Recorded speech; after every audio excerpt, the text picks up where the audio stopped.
হ্যাঁ গাইস, আজকে আমরা চলে এসেছি গাজীপুরে। লেকের ভিউটা কিন্তু অসাধারণ। যারা এখানে আগে এসেছে তারাই হয়তো এই ভিউটি উপভোগ করতে পেরেছেন। লেক ভিউটি সম্পূর্ণ কাঠের খুঁটির উপরে রয়েছে। পুরো রেস্টুরেন্টটি কাঠের তৈরি।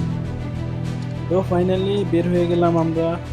আমরা যাচ্ছি মার্তা ব্রিজের উদ্দেশ্যে, যেখানে একটা রেস্টুরেন্ট আছে। রেস্টুরেন্টের ভিউটা নাকি অনেক সুন্দর দেখতে। তো আমি আর আমার একটা বন্ধু যাচ্ছি লেক ভিউটা দেখার জন্য। আপনারাও আমার পাশেই থাকুন।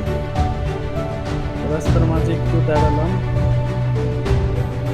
রাস্তার ভিউটাও একটু নিলাম। রাস্তার ভিউটা ভালো লাগছিল, তাই এক জায়গায় দাঁড়িয়ে ভিডিও নিলাম। আসলে কি, গাজীপুরের পাশে যে সমস্ত গ্রামগুলো রয়েছে সেগুলো আসলে অনেক সুন্দর। তো ফাইনালি চলে আসলাম আমরা মার্কা ব্রিজ, যে ব্রিজের কথা বলছিলাম সেই ব্রিজে আমরা চলে এসেছি।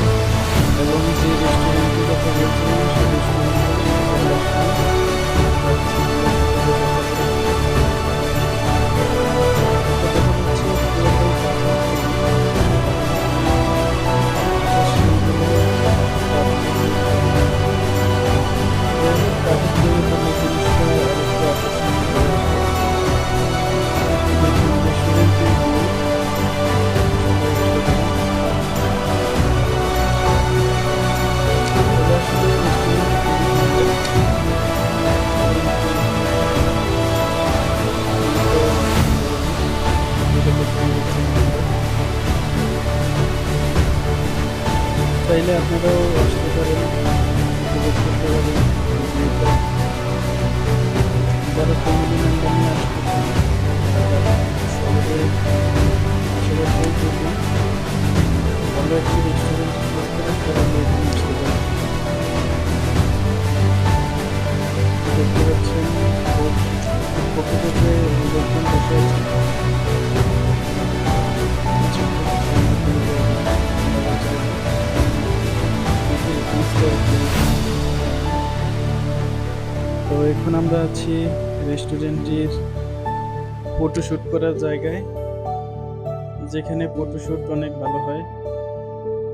তো যেহেতু আমি ফটোশুট করার জায়গাটি খালি পাইনি, দেখতেই পাচ্ছিলেন মেয়েদের ভিড় ছিল এখানে। তো আমরা টুকিটাকি কিছু ছবি শ্যুট করেছি।